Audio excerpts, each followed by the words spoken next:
Good morning and welcome to the 38th Space Symposium. I'm Rich Cooper with Space Foundation, joined by Brian Berger of Space News. Good morning. We're here to give you a quick update on what's going on here at the premier gathering of the global space ecosystem, where again we are informing, educating, collaborating, and I'll say a whole lot of business is being done. Brian, any opening thoughts on what you've seen thus far from this year's program?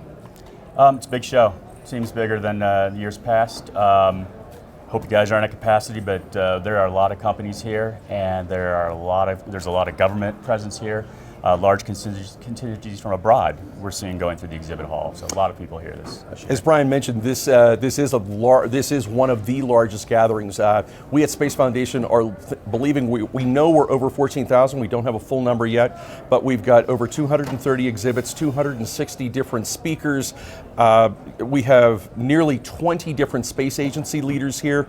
I've lost track of the number of different military representatives here, but we know we have well over 40 countries that are represented. And I think one of the things as you walk around the campus, I found myself, as I was walking around, almost losing count of the number of different languages that I saw, let alone the different uniforms. So this really has become a global gathering, as what we have at Space Foundation have aspired. One of the other key vibes, and Brian and I were talking before the program began, 2 years ago we did this program and it was still in the midst of COVID.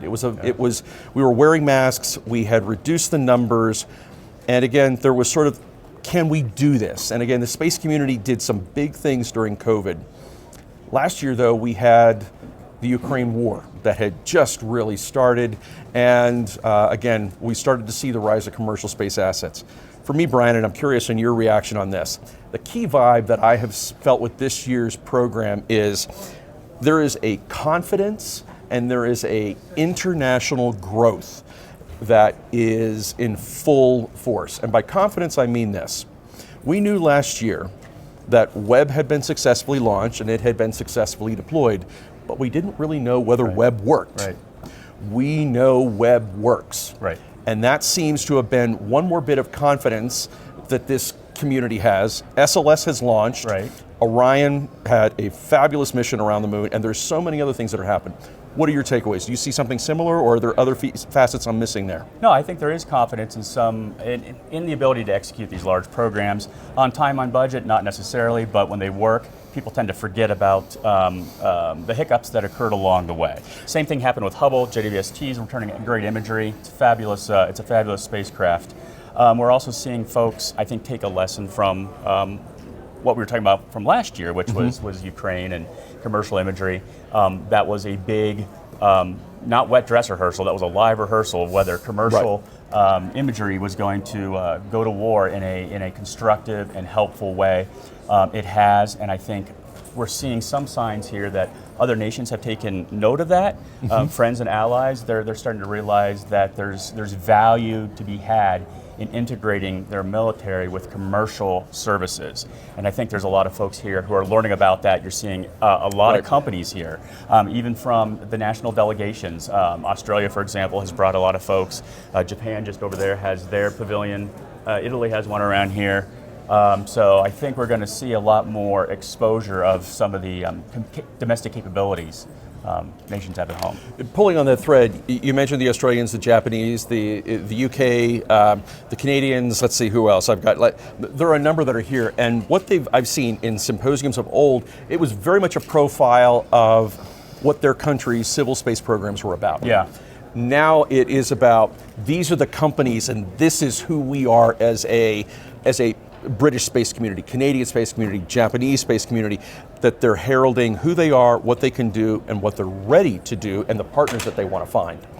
Right. Did you see something similar? Space cooperation has, I guess, historically been primarily a government-to-government interface, right? That's how different nations interfaced with each other, through a government node. Now I think we're seeing an encouragement of commercial-to-commercial integration, and that's going to be a powerful multiplier.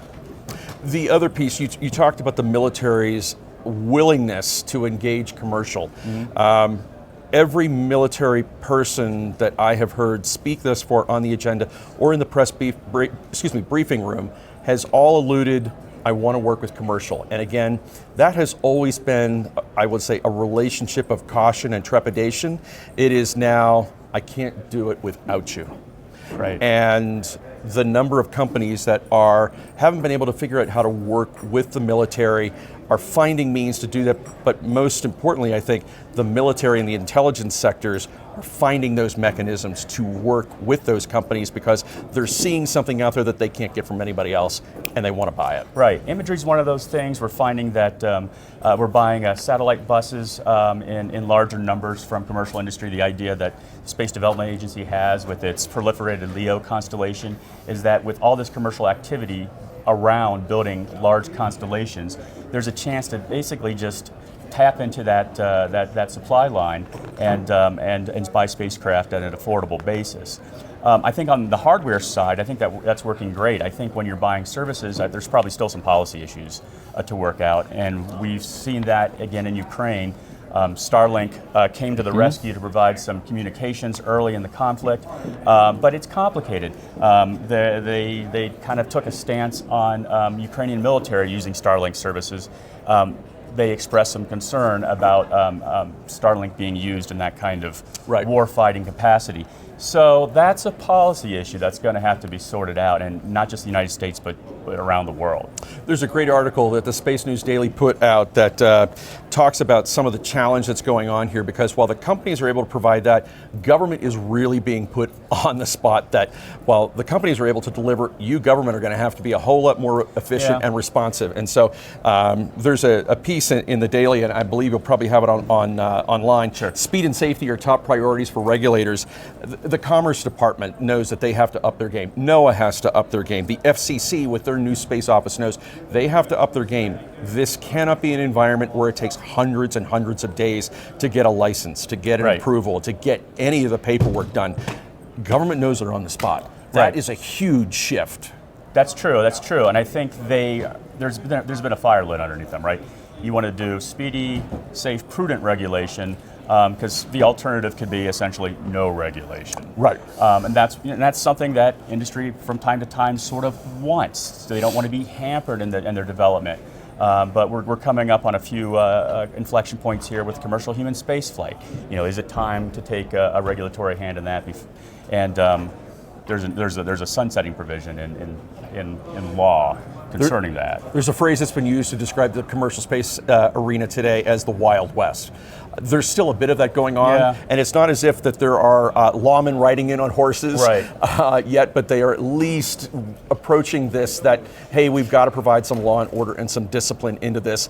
And you are finding companies, a number of companies, looking for that guidance and trying to provide that informed insight to shape those areas. No one's going to get everything that they want, but they know they're all accountable to each other. I think they want regulatory predictability. That's the worst thing. You don't want to get executing on your business plan and find out that something's happening on the regulatory side that would have pushed you in an entirely different direction. It's better to know early, it's important that we keep in mind that orbit is a public good in a sense, and if it gets wrecked, it hurts everybody. So everybody kind of has, it's kind of the tragedy of the commons, right? Everybody has an interest in making sure that LEO remains usable, but who has responsibility for ensuring everybody follows the rules? It's interesting you mentioned about LEO and what's going on up there. General Dickinson, in his media brief yesterday, made a comment about that Space Command was tracking 48,000 pieces of debris, and the challenges that go into that, and the computer and the high performance computing and the data needs and all of that, and the use of AI to help them figure out what is or what may happen. That's just one of those particular issues. A couple other quick takeaways that you'll probably start to see in news coming up is that Leidos has announced a partnership with NASCAR as it relates to lunar rover racing. That should probably, I can only imagine how those vehicles will be decked out for the moon. Are we racing them on Earth, or are we racing them on the moon? Probably here first and then the moon. Partnerships evolve. Yeah. We'll see what we can do here for future symposia. Bring those vehicles here. Axiom has announced their government human spaceflight program that will try to bring more countries into crossing that threshold of having their citizens go up into space. Right. Axiom has already broken new ground with their commercial flight programs already. And then those were the three other takeaways I wanted to have. Any other takeaways that you saw from yesterday? No, but I did pay close attention to that space program in a box offering that Axiom has. It's pretty interesting. They've got different tiers based on how much assistance somebody wants. They're kind of positioning it as a turnkey approach to human spaceflight. We'll see what comes of that. And we've got, again, companies like Axiom and Voyager and Space and several others that, in truth, are not that old, but very quickly have made themselves game changers in operational behavior, and I will even say operational delivery of who they work with. And again, those companies aren't that old, and we know that there are several other companies that are looking to enter that space, so we'll see where these guys are going to go. Sure. For takeaways for upcoming activities for today, we will have U.S. Air Force Secretary Frank Kendall speaking today. Certainly folks in Colorado are always interested in what he has to say on the future of Space Command and what's going on in his portfolio. While he has been in his position for a number of months now, Space Force's CSO, Chance Saltzman, will be making his Space Symposium debut as CSO.